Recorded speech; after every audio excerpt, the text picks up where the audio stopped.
Today, a one-on-one with a St. Louis alderman. That's next on City Corner.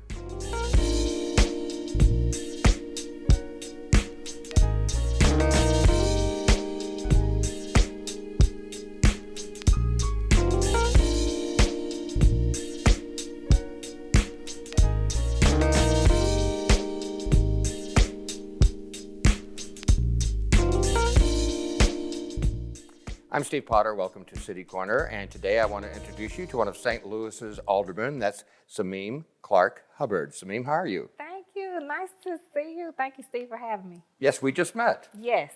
And before we get any farther, I just want to thank you on a personal note because, being responsive and acting quickly is a very good quality for an alder person, right? Absolutely, absolutely. Well, we just happened to have a guest that was scheduled for today who, with the pandemic and everything, we have to be extra careful, and they weren't feeling well. So I know we called you at the last minute. You were gracious enough to snap to it. But isn't that part of being an alder person is like reacting to every phone call and being as quick as you can? It's a very reactionary job, and you have to be very responsive as well. So, yes, I always answer the call. And there are certain people that I always answer the call for, and the one who made it today is one of them. Oh, really? Yes. Is there a story there? Maybe I shouldn't ask. First, I want to go back to you calling me an alderman, Steve. Okay, I want to stop there, too, because I want to clarify there. I didn't, when I'm old, So when I grew up, everyone was an alderman, no matter if you were a man or a woman or something in between. But now, people use the term alderwoman. I hear alder person. So what are we supposed to do? Well, want to know what I call myself? Alder lady. Don't I look like an alder lady? No, I'm just kidding. I think we're so respectful now of how people want to be addressed. So it's just about the person, how they're serving. And I ask first. And so, yes, while all of our literature and everything says alderman, I like to be called alder lady. Don't I look like an alder lady? I thought maybe alder princess. Or... Alder princess. Alder queen. Yeah. There is somebody that calls me alder queen. How long have you been an alder fill in the blank? Okay, alder lady, Steve, come on, get into it. No, I've been honored and humbled to serve as alder person since April of 2019. Was this your first jab at politics? No, I ran for committee woman of the 26th Ward in 2012, and I had a successful run. And I served for 4 years in that term. And in the fourth year, my youngest daughter was getting a little older. I made a decision to not run for re-election, but I never gave up the job. And I never stopped answering the calls, never stopped making connections and all of that. So in this position, I never would have ran against the former alderman because we had a great working relationship. But when he moved into another position and the seat became open, I ran and I won. And now I'm the alder lady of a new 26. Yeah, well, I've got a lot to talk to you about. And I do later on in the program want to talk to you kind of about how you all got into politics and what your background is. And all the typical St. Louis questions like where did you go to high school and, right. and all that stuff. But I want to share something with you and because I bet you can comment on it. I ran for political office once last year for the first time. I ran for an alderman, not in the city. But I want to see if this resonates with you. I'd always been interested in politics, and I thought about it for a long time. And it actually was a group of people that encouraged me to do it, or I don't think I would have done it. But long story short, and I only lost by a couple percentage points against an incumbent. But it was the most interesting experience of emotional. It was like an emotional roller coaster for me because there are so many things I met some wonderful people and got some great feedback. On the other hand, there was a lot of negative, nasty stuff that happened. And like I said, an emotional roller coaster is a good way to describe it. Do you have the same feelings? Absolutely. It is an emotional roller coaster. You become attached to every single person you connect with during the campaign. And one way or the other at the end, you feel like either you let them down or you're ready to win and fight for them. And that's a natural feeling. But here's the thing. Remember when I said I didn't run for re-election? You can still do all that work, everything you want to do for those people from the same position that you're sitting in right now, Steve. You can still help people. You can still help your community. You can still fight and advocate and let them know that you're just an amplified voice for them because really you are working for them and they can be just as loud as you can. Right. One thing that I wasn't used to, I have a background in radio and TV, and this is the truth. Even if someone doesn't like you as a radio TV person, you don't really hear about it. They don't write you letters. They don't come up and insult you in public or anything. Politics is a whole different thing. Oh, yeah. There were times I got negative energy, which I just wasn't, number one, I don't like it. It's not fun. and it would be directed at me like in front of me, which was a new experience for me. Can you relate to that? I can absolutely relate to that. And guess what I do? Keep smiling, keep working, keep serving. And you that always drowns out the negative energy. The positive energy, the light always drowns out the negative energy. And you know, some people you're just not going to sway. Some people you're just not going to change. But guess what? You can either waste time going back and forth with them or come on over here where you helping people. That 6 or 7 months I campaigned, I'll never forget. Like there'd be days in the beginning. One day I was going, yeah, this is good. The next day it's like, why am I doing this? It's too late to back out, but I wish I could. No. By the end of the campaign, though, even though I didn't win, I had really good feelings about it. The longer I went through the process, I don't know if I adapted to it or adjusted to it, but it got better. Yes, it absolutely gets better. And I absolutely think you should run again. I don't know what you ran for. I don't know where you ran. You don't have to tell me. But I'm telling you, with the percentage points and the numbers you told me, you absolutely should run again. I'm thinking about it. So could I be an altar prince? You're An right. alder prince? You can be whatever you want to be. Hey, I want to ask you more about like your background, your connection to St. Louis, and you know, there's a story there. We'll get to that later, but there is one topic that we do want to hit on because, well, it's a big topic and it's been in the news lately, and that's redistricting. Absolutely. And it was a few years ago that the voters in St. Louis voted to cut the number of aldermen in St. Louis to half. 2012. Right, and that's all just come about recently. It's been finalized recently, is what I'm trying to say. Yes. When they voted on it in 2012, it was to happen this year, during the redistricting year, which happens every 10 years as a result of the census numbers, the census tracts. So we were prepared, we got prepared, we had to be prepared, you know, for this day to come. And so not only did the normal redistricting process that happens, again, every 10 years in the city of St. Louis and across the nation happens, this time, since our wards got reduced, it made it a little more contentious. So how do you feel about that? I mean, we went from 28 wards to 14. I guess not only are the boundaries of your wards different, but all of a sudden, do you have twice as many constituents? Yes, you actually a little more than twice as many. But what I say is I'll back it all the way up to 2012. It won overwhelmingly at the polls. So it's kind of like, do you think about what you would want in the direction that you would want it to go in, or do you look at the greater good, which is how I was raised up in politics under my grandfather. So if it won overwhelmingly in 2012, it was attempted to go back. We tried, even when I was on the board, we tried a few times to get it back on the ballot. We weren't successful, so at this point, it's time for us to all gear up and move forward.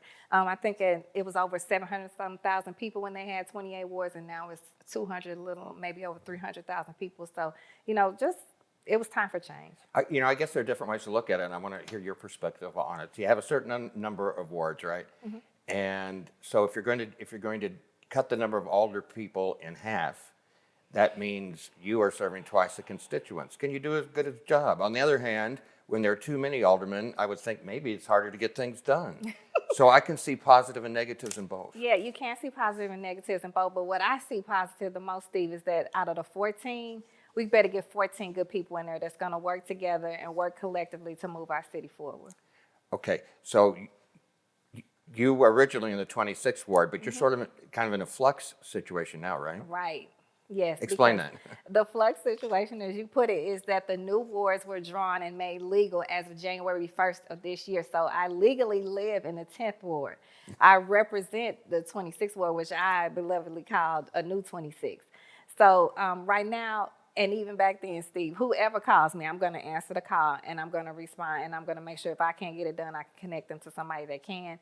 But mindset-wise, I'm ready to run. I'm ready for the 10th ward. How did you, I just lost my train of thought there. I was thinking about the wards. I've got all this personal experience I went through. I'm just really relating to you. I could probably pick your mind about that at all. But so how did this redistricting affect your ward, whether it's 10th or 26th or whatever ward you're in? How's it going to change things for you? Well, definitely it enlarges it, it increases it. But one of the good things I like and what I'm most proud about the work that we did collectively at the Board of Aldermen, the map passed with 28 votes and 1 abstain. So that means that we all came together and agreed on how these lines were drawn. That means that in the 10th ward, we clearly all came together and stood against the Delmar divide, because the 10th ward literally goes south to Oakland, where we are right now, actually, is one of the lines in the ward. And then it reaches all the way down, furthest northeast point is Taylor and Martin Luther King. That's going to be some great work bridging those communities and those neighborhoods and those foundations together and being an example. You know, the Delmar Divide is a nationally known crisis issue, whatever you want to call it, in our city. And the 10th Ward and some of the other wards that really bridge across Delmar that we fought for in the redistricting process, I think are going to be an example of how our city, again, I continue to say it, I can't say it enough, is getting ready to move forward. Well, I would expect that this change down the road will make a big difference. Do you expect it to? Yes. You can't have the number of aldermen and like nothing happen. Oh, yeah. But we can all work together. If we work together, get out of our own way. A lot of times in the city, get out of our silos. You know, they call us silos St. Louis. If we get out of those silo ways and out of our own ways and work collectively and together, could you imagine where we have these divides where we could say, no, it's the same equitable, you know, distribution of services, financing, funds, opportunities, all of that could work if we just work together. Can from your perspective, can aldermen's objectives, depending on what ward they represent, really be that different? I mean, everyone wants the best thing for St. Louis and the city as whole, but could the aldermanic person in the ward right next to you just have a whole different set of priorities because their ward's a little different than yours? Absolutely. It absolutely can be totally different. You would be surprised. Even ones that butt up against each other could be totally different. And that's not only from our own perceptions, our own lived experiences, where we come from, but also from our constituents' experiences and what they have taught and what they bring to us, their needs. Yes, just the 26th Ward had totally different needs, even the little piece that was across Delmar in the original 26th Ward.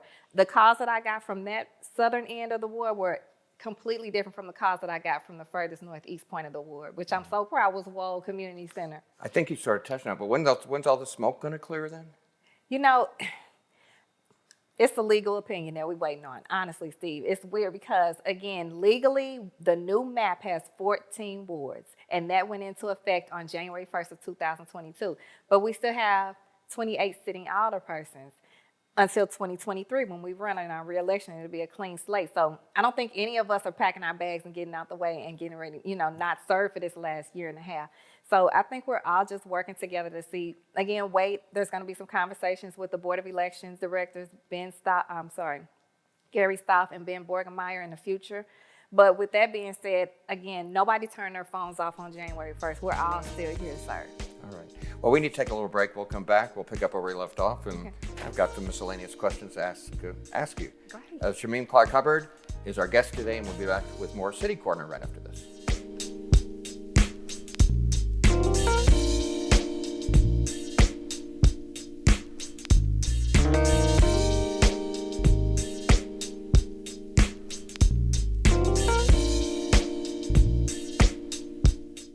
What I love about St. Louis is the 79 unique neighborhoods nestled into 108 city parks, including Forest Park, which is actually larger than Central Park in New York, and of course, the beautiful Tower Grove Park where I'm at now.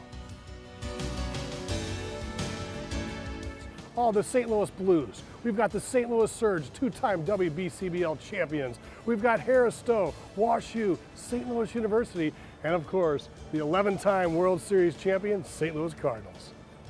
So come experience St. Louis.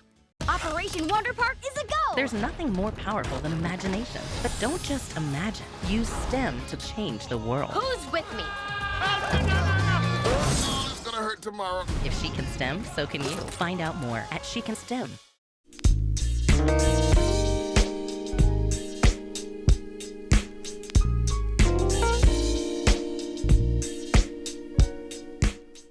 I'm Steve Potter. Welcome back to City Corner. Why are you laughing at me already? Shameem Clark Hubbard is my guest today. She's an alder person, and we're having a good time.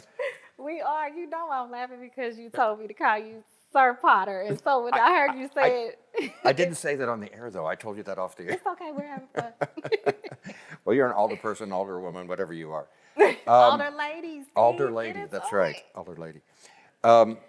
So the redistricting is going to be behind us soon. Is there anything you want to say about the redistricting situation that we didn't hit on before? No, just that redistricting is behind us. It's 2022. The map is our legal map right now of 14 wards, and it's time for us to all get and work together to, get 14 good people in there and get to work. And hadn't it been kind of a trend, I don't know, across the country, I don't have any statistics on it, but as far as reducing aldermen, that's kind of the thing now, isn't it, across the country? You know, I wasn't familiar with this until it was brought to St. Louis again in 2012. I'm sure they didn't just think of it, you know, so I'm sure it had been going on in other places, but I'm just not familiar with Okay. it. Well, I got a whole bunch of miscellaneous things I want to ask you about. One is, of course, I just have to do the standard pandemic question. That must have made things interesting because I know you couldn't go to City Hall for a while and you couldn't meet with constituents for a while. So what have the last couple of years been like for you as far as being an alderperson? Well, I know that I'm a little different and I'm proud of the way I serve. So my constituents have always had my cell phone number. So being in an office or not didn't make a difference in how I serve. But it did make a difference, you know, the camaraderie of being on the Board of Aldermen's floor, working on our desk, being able to whip votes and talk and do the different amendments, floor subs, all that. That wasn't possible due to Zoom. But I do want to make a shout out to STLTV because we never would have made it. Like I know that's kind of cliche, but we never would have made it without them. They really made our transition to being online in our Zoom full Board of Aldermen meetings and our committee meetings, the transparency, they kept it going. They helped us. A lot of us were a little challenged on that Zooming and, you know, and all that thing. So that their patience was there. So, yeah, it was a transition. But now almost what are we about? Going on 2.5 years almost into it. I think most of us are almost kind of used to it. Yeah. Isn't that sad? I know, right? I know, right? What I would hate to see, Steve, is that STLTV's bloopers and B-rolls and all that stuff of us and of us doing stuff. I'm sure they have plenty of it somewhere. They have one of me. So if they have mine, they probably have yours too. Right? Maybe we could air that right now. I'm not sure. I just want to pick out just some general things that you're interested in or things going on in your ward, just to bring up to snuff. I know before I even do that though, without going into too much detail, describe how your ward is changing for you, just as you see it, just geographically and as far as the makeup of what's in your ward. How's it going to change what you do? Not at all. I'll be serving exactly the same, answering the calls, responding to the problems, helping with the concerns, and getting things done. All it did was increase and enlarge the territory. That's it. I told you my experience about running once, and I was surprised when I started doing canvassing and going door to door and talk about people, which I'm sure you've done a million times. I almost laughed about the common themes I heard. I thought I'd go door to door and people would talk about the budget situation or about the drain walk. 90% of what I heard was the potholes in the streets or the neighbor that doesn't put their garbage can away. Yep. Right? Yes. Yeah. That's what I said. The issues and the concerns are different, you know, from corner to corner, but you have to address them all the same because you can't tell Miss Brown that just because somebody is doing illegal dumping in her alley that she works hard to clean up every day, that her problem isn't just as bad as the street light that's out or the speed hump that this person wants or the vacant building that this person wants knocked down. I treat everyone's problem the same. Yeah, I realized that too when I was running, that was part of the job because you know when you're serving the public or dealing with the public in any matter, there are lots of great, smart people out there. Oh, yeah. But you're going to have people that aren't making any sense. But part of your job is to treat that, it's like somebody called you with something stupid. That's not how you act. You know, you treat with them respect, right? No, because listen, nothing stupid, Steve. But what I will do and what I'm proud of, again, is that I won't lie to you. I won't lie to you. I won't promise something that I can't promise. I won't say I can do something that I can't do. I will tell you the facts, the laws, you know, where we can fight this, how we can fight this, and if we want to go higher and try to fight it maybe with a policy change, a charter change, an ordinance, whatever we can do. I'm not going to say we're not going to fight, but I'm not going to lie to you. I'm not going to gaslight you. Okay. You serve on a bunch of committees, as all older people do, and I think you're the vice chair of a couple. I just want to throw these out here and maybe give us a little insight on what they're all about. You are the vice chair for the engrossment. Rules and engrossment. Yeah, what's all that about? Well, basically about our rules of the Board of Aldermen, just making sure that we're following those. And also, when we pass bills, when we have a process of engrossment and final passage and moving it along to to be signed by our mayor and signed by our clerk. So that's the committee that it goes to after when it comes back, and we just basically sign them afterwards. We check them, we have people that check them and everything. We don't just sign laws. I shouldn't have said it like that. But yeah, that's like the final piece to make sure that everything is correct. You're also vice chair of the Neighborhood Development Committee. Which is a great committee. That's the committee that, you know, a lot of the neighborhood development projects, the groundwork that our constituents are doing to stay and foundational pieces in their community, that's the committee that those bills come through. They normally most likely come out of SLDC, which is doing an amazing job under our new director, Neil Richardson. And so I really love that committee. It's exciting to see all the different projects that's going around citywide. So how many days a week do you have a committee meeting? It Because you're could on be- like 6 or 7. Yeah, it could be every day or it could be none, because the committee meetings are usually scheduled after a bill is introduced so that it can be heard and then passed out to go back on the floor 2 to 3 times. So, you know, it depends on how many bills are flowing. Now, the other good thing that I know former Alderman Joe Rody used to do in HUD's committee when he was chairman of HUD's, not only did he do bills, but he did hearings, presentations to basically teach us about what these different processes and pieces were in when we were passing these bills. So we also sometimes have committee meetings to get the presentations from like SLDCs, the departments, different city departments, different programs that are going on. So it's different reasons, but mostly they're set for bills. You're also vice chair of the Public Utilities Committee? Yes. So that's like our water department, which is big for me because everybody knows I love STL water. I drink, I'm always bragging on STL water. But yeah, so bills that might come through for that or issues that might come through for that, that's an example of what we do in the Public Utilities Company. A couple more committees you serve on is, let's see, is it Parks and Environment? Yes. So, of course, that speaks for itself, our city parks, which I'm so excited about because in the new 10th Ward, it encompasses the beautiful Forest Park. Wow, that's really nice. You're going to be responsible for that? I'm going to be very responsible for that. I'm going to be just as responsible as I am for the other 5 or 6 parks that are now. Now in the ward I had the beautiful Ivy Perry Park, Sherman Park, Gwen Giles Park. We have some amazing parks already across the city and that I've already been taking care of. Is it one of the parks named after someone you're related to? No. I Gwen misunderstood that then. Right. Gwen Giles she was the first Black senator in the state of Missouri. And she did grow up on the West End on Cabanny Place, a street that I grew up on. So Gwen Giles Park is a park that's named after somebody. Okay, then it was your grandfather then that was involved in Yes, my city government at grandfather. some level. Tell me about Yes, him. my grandfather. I'm so proud. I could take the whole show of talking about him. Joseph Clark, Sr. He was the Black alderman for the 4th Ward in the 60s to the 70s. He became the first Black director of public safety for the city of St. Louis, the first Black director of public welfare for the city of St. Louis, which I'm not sure if that position is even open anymore. And he was president of not just local NAACP chapters, but regional, national NAACP chapters. He also, in his retirement, if you want to call that, started an organization called Self-Help Housing that literally picked out brothers and sisters off the corners of the street and taught them the trades because at the time the unions were not accepting Black people into the trades. He never stopped serving, and that's what I grew up watching. Wow. I wonder if your interest in politics came from, It sitting absolutely around the did. dinner table. It saying, absolutely did. And sitting around the dinner table, why? Because they had phones, no cell phones, but no emails and nothing going on in it. That was literally his phone ringing day and night. Well, my House phone. grandfather was principal of Normandy High School back then. I just wonder if they knew one another. You never knew. They absolutely probably did. Isn't that I amazing? bet they did. I would bet money they did.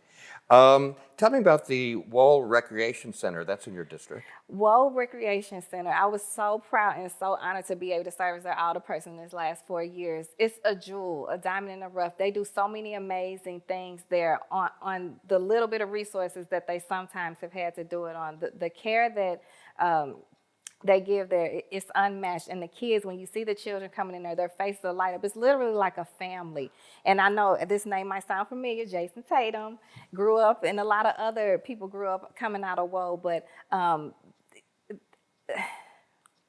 the work that they do there, it really sometimes takes me aback because I've seen it firsthand. And I see the children's faces light up, and I know what they do on so little there. So I'm going to be sad to lose Woe Recreation Center, but I'm never going to stop answering the call for them either. The Demetrius Johnson Foundation. How are you Demetrius- connected with that? Demetrius Johnson, again, somebody who gives and serves from his heart unapologetically. I have so much respect for him. The Demetrius Johnson Center rests right there at Union and Delmar. Amazing work he does in the community on his own dime most times. You brought up something, I think we just have a couple minutes left, but you brought up something I want to hit on again. You talked about the Delmar divide, which most everybody knows what we're talking about when we talk about that.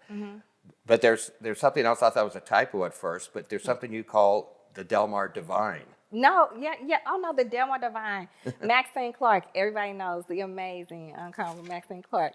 Her project, the Delmar Divine, will be open. It's actually got some tenants now as we speak, but she's working on it. It's coming along, and I was with her. I was on the ground in the fruition when I was committee woman, is when she first started introducing the project. It's the old regional hospital.